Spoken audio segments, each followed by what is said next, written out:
Assalamualaikum.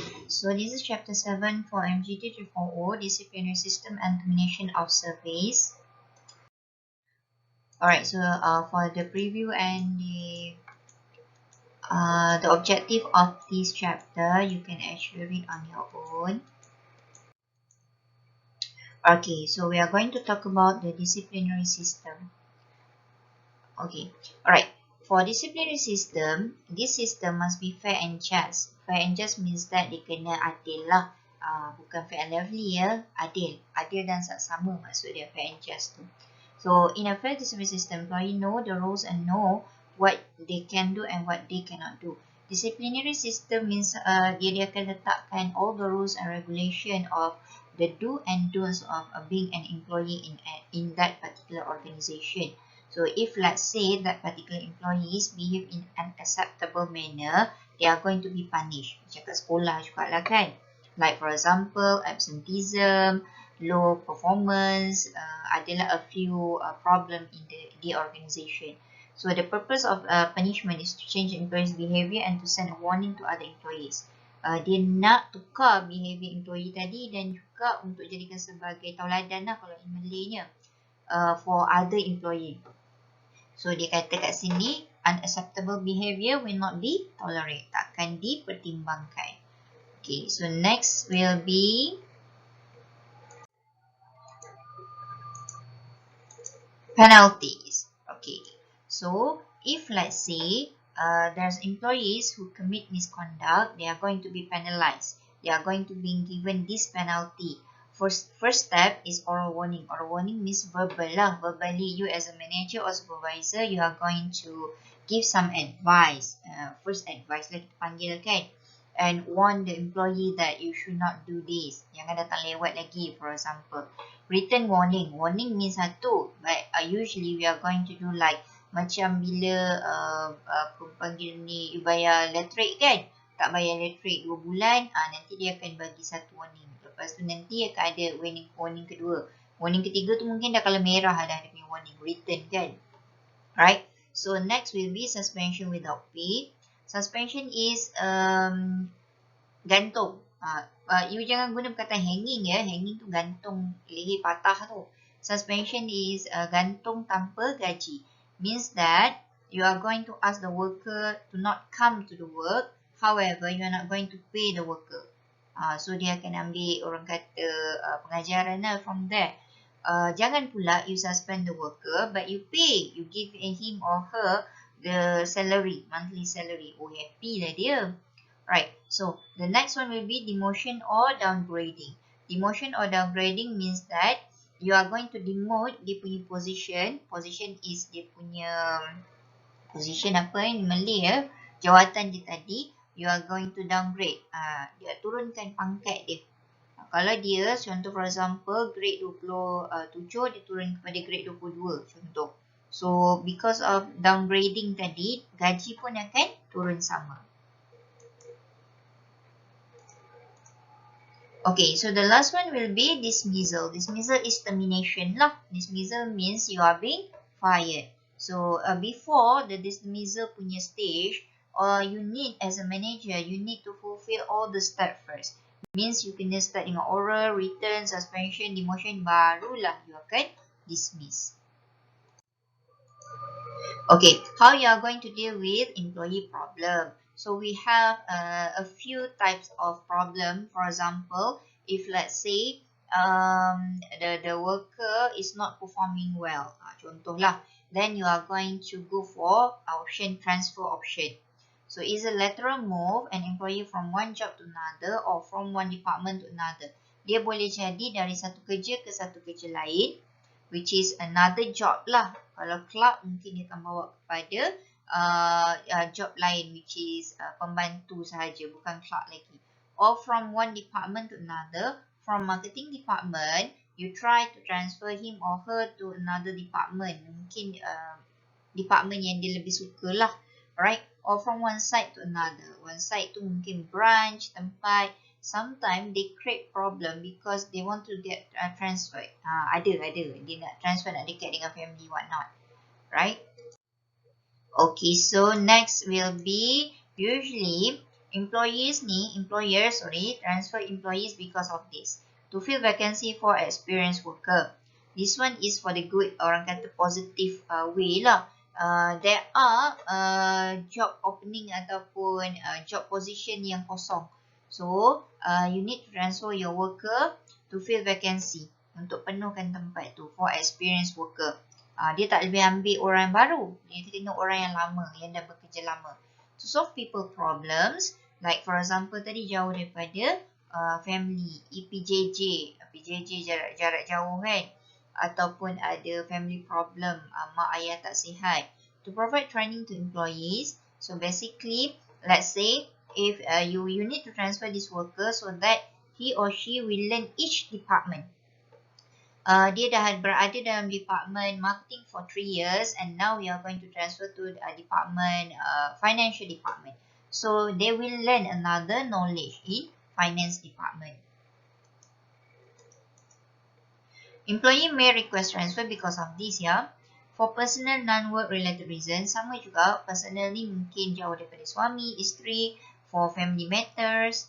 Do have an opportunity to learn ya, because macam tadi juga bila tukar department you are going to learn a lot. To overcome boredom. Yes, it's happened. Boredom means dah lama sangat in that particular job, doing the same job, so they need some fresh experience. Okay, so transfer is basically is a managerial prerogative. Managerial prerogative ni hak ya, right. Bukan right kanan tu, right, hak. RIGH, ni T. Employees have the right to transfer employee. Employers memang ada hak untuk transfer employee. However, it is subject to tertakluk kepada any express clause in the contract of employment. Memang dalam contract employment tu ada nyatakan. The reason for the transfer must be legitimate business reason. Legitimate business reason means that is for business reason only, not personal reason. Not because of the manager have a problem ataupun hate that worker. The reason for the transfer must not be for the purpose of harassing or victimizing the employee.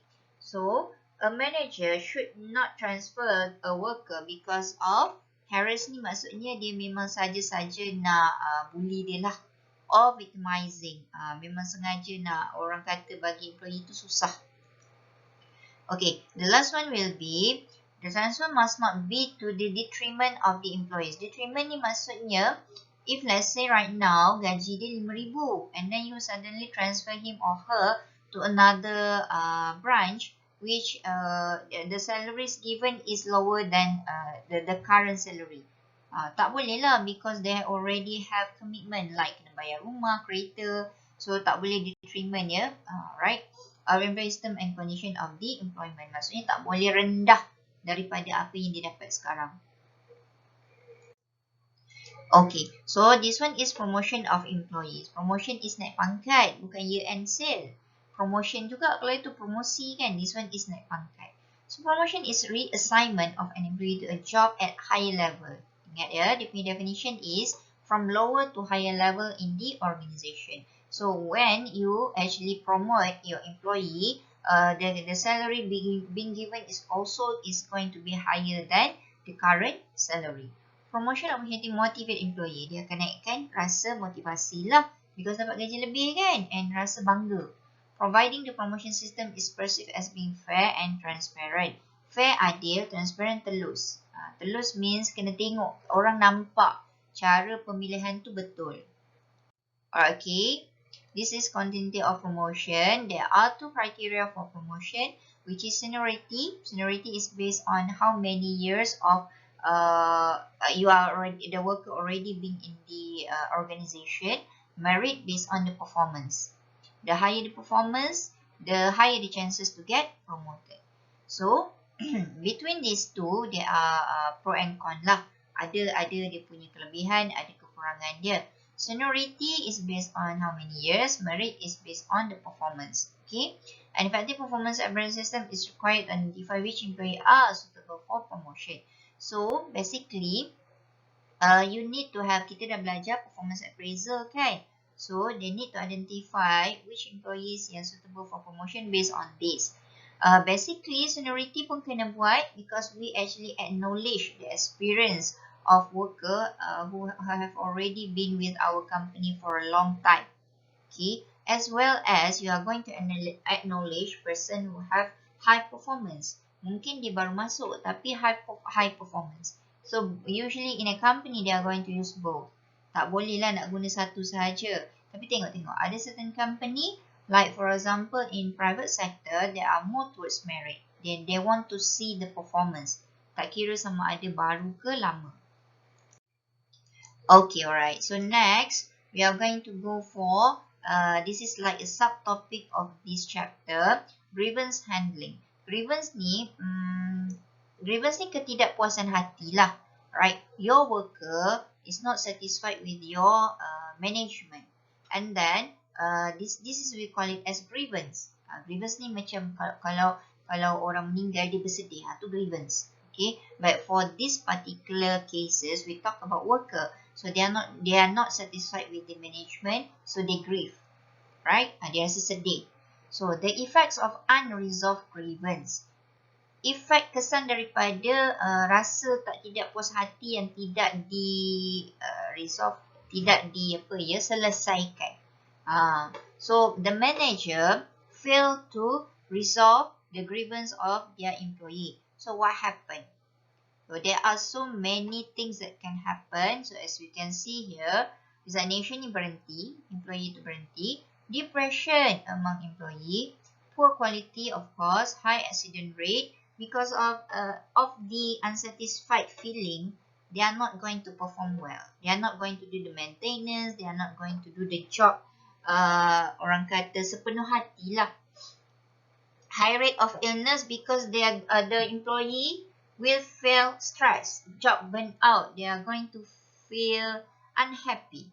Complaints from customer, a non-happy worker will lead to a very low performance worker. So customer will start to complain to the Department of Labour and other bodies. Okay, ni nanti employee dia akan start nak complain lah dekat jabatan buruh and jabatan lain kena mengena, jabatan sumber manusia ke, kena mengena dengan dia punya kerja. Aggressive unionism. This one is in chapter 8. We are going to learn about union. Union ni kesatuan. We have kesatuan pekerja. So dia akan be aggressive. Dia akan start untuk demand for something. Reduce output. Output is your product tadi. Dia akan jadi patutnya dapat 100 tapi jadi 50 je. Kenapa? Worker have low motivation. They don't feel like working. Lowered productivity. Lowered productivity ni produktif adalah dari segi masa, dari segi dia punya orang kata quality of the product. Itu dah jadi lowered. Profitable, of course lah, bila productivity kurang, profitability akan kurang, right? Alright, next is the procedure for grievance. A grievance procedure is a formal process for hearing and resolving employees' complaint. So this process untuk dengar, listening to your employees punya complaint and try to resolve the problem.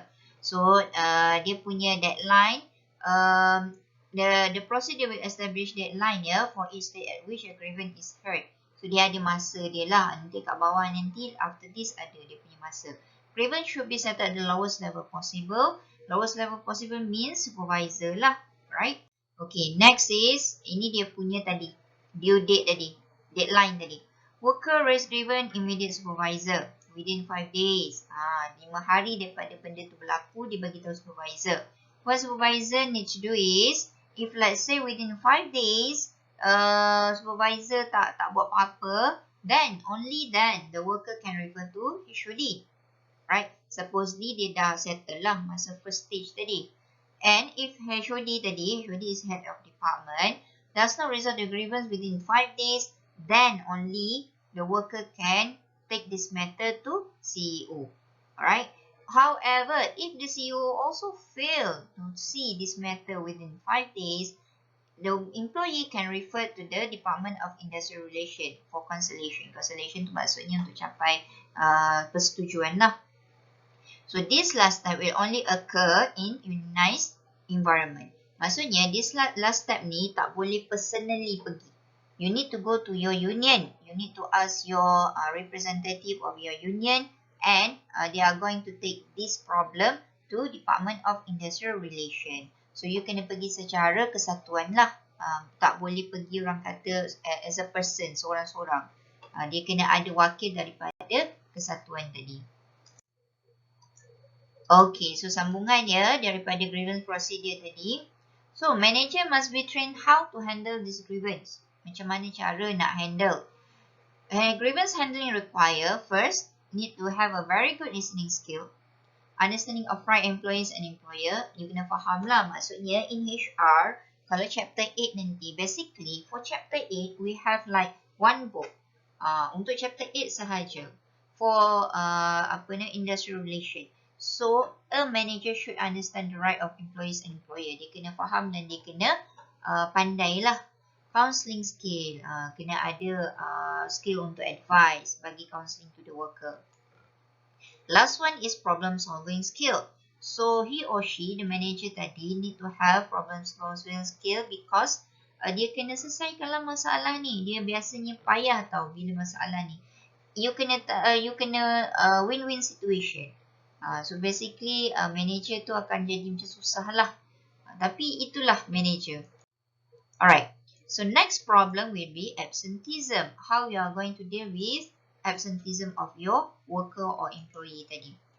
Worker who are regularly absent from work without permission granted in advance cause problems. Ya. Bila worker tu tak datang kerja banyak kali, siapa nak replace dia punya kerja kan? You are going to face losses if, let's say, this happen in a long term. Employers must have system in place to reduce unauthorized absence. So, dia kena ada system. Take for example, usually untuk monitor this, kita panggil kehadiran lah kan. You need to have like finger flags. Dekat UiTM kita ada finger flags. Digitalized. But we can actually use the manual one yang ketik-ketik tu kan. Yang masukkan card tu, dia panggil apa? Punch card. Whatever system that you have, either manual ataupun digitalized is okay as long as you have records. Keep record tadi. Have clear procedure. Clear procedure means how many days the worker are allowed to be absent before they have to undergo some investigation whatnot. Lepas tu, if let's say the worker absent without MC, what will happen? Kalau absent, you need to have a medical certificate. That one is, you call it as MC. So take disciplinary action when necessary. If let's say there's no reason for the worker to be absent, memang saja dia, so you need to take disciplinary action. Okay, so employers also can encourage full attendance by offering incentive. So if let's say you would like to encourage your worker to come, tak ada langsung cuti lah. Dia macam ni, bukan dia tak boleh cuti. You have annual leave of like 20 days a year, for example. And then in one particular month, dia tak ambil cuti. So dia akan dapat incentive. Incentive like for example 50 ringgit incentive. Dia panggil kehadiran punya incentive lah. Right. Kalau katalah bulan depan dia ambil cuti, so insentif tu tak ada. Okay, itu untuk galakkan full attendance. Right? So, in this particular kind of company, if let's say a worker wants to get their annual leave, they want to use their annual leave, so dia akan dia akan plan elok tau. Dia akan ikut bulan tu ambil. So, bulan depan tak payah ambil macam tu. So that they are going to be paid the incentive. Boleh ya? Ini tak semestinya semua. Ini dikata encourage. Okay, penalties for absence. Kalau tak datang, apa yang dikenakan? Macam student jugalah kan? 20%, more than 20% you are being barred for final exam. So, walaupun right now, you tak ada face-to-face punya final exam, tapi still ada ya, 20% tu jangan main-main. Right. So, employees may be punished for absent. Yeah. So, according to this act, Labour Act tadi, dia kata absent without leave for more than 2 consecutive days. Without leave ni maksudnya tak ambil cuti. You don't have medical certificate. You are not, bukan you lah. Your worker does not apply for annual leave. Tiba-tiba je. Dipanggil MIA, Missing in Action. Faham tak? So 2 consecutive ni maksudnya 2 hari berturut-turut. It's a breach of contract for which the employee may be dismissed. Boleh dipecat. Determinate lah. However, for the termination pun ada tadi kan step dia kan. Bukan, 2 hari, pecat. Dia ada. So you need to go through the process. If let's say this is happening over and over again, then akan adalah part yang kena terminate tu. Prior to any dismissal, proper procedure must be followed. Tadi yang ada tu kan, or warning what not tu. Okay. So this is the Industrial Relations Act and Termination of Employment. When you want to terminate your worker, you need to make sure that you follow this step. Boleh ya? All employees in the private sector have the right, ingat tu, private sector, have the right to challenge the termination of their contract of employment by taking the following step. Okay. Right now, you are the manager and suddenly you have to terminate your worker. Your worker does not satisfied with his or her termination. So dia ada right, dia ada hak untuk challenge this. Dia ada hak untuk pergi dan bagi tahu saya telah diberhentikan secara tidak adil, contoh. Right? So this one is being done by the worker. Faham ya? This step is being done by the worker. File request for reinstatement at the nearest Department of Industrial Relations. Request. Dia buat request untuk reinstatement, dia ambil balik sebagai pekerja lah dekat Department of Industrial Relations. Department of Industrial Relations is not inside the company that he or she works. Dia ada dekat bawah Kementerian Sumber Manusia. Right? Okay. Faham tu? Dia di bawah Human Resource Ministry. Okay. Attend a conciliation meeting with the ex-employer called by the Department of IR. So, Department of IR, they are going to do a meeting between ex-employer dengan ex-employee. Macam ada ex-ex pula dah ya. But yes, they are going to do some meeting, they are going to do some talk. Let's say kalau tak boleh juga, baru kita akan go for this step. Alright, as a result of conciliation, perbincangan tadilah kan, result dia kan. The employer may agree to reinstate. So, dia boleh jadi variety of result lah. First, mungkin employer kata, okay lah, salah kami. So, we are going to take you back. First. Second, the employee may agree to withdraw their claim. Employee kata, oh saya tak jadilah nak buat, nak tuntut. Also habislah cerita, dia tak jadi. The employer and employee may agree on a compensation package to settle the claim. Or, employee kata, dia dah bincang. Tak apa, tak nak ambil saya bekerja balik tapi kena bayar on compensation, pampasan lah to settle the claim. So, dia tak nak bawa further.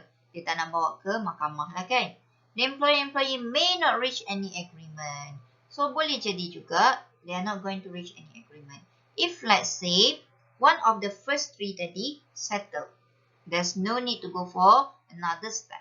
However, if, let's say, the last one, the result is the last one, which is they does not reach any agreement, so they will be next step, the fourth step lah. Right. So, the fourth step, when no agreement is reached, the Director General of Industrial Relations, ni ketua pada Industrial Relations Department tadilah, will inform the Minister of Human Resource who will decide whether or not to refer the dispute to the Industrial Court. Okay, so Industrial Relations Director General akan bagi tahu Minister of Human Resource, dia akan proses kat situ whereby this Minister akan decide nak bawa kes ni ke court ke tidak. Court bukan court yang orang ambil dadah, bunuh tu bukan you. Industrial court. Industrial court is basically for industry. There are different court from that. A civil court kita panggil. Got it? Jangan salah pula. Pergi dekat court orang dadah lah apalah. Bukan. Right. Dispute means pergaduhan. Alright. So first step, if the dispute, gaduhan tadilah, is referred to the industrial court and arbitration hearing will be held.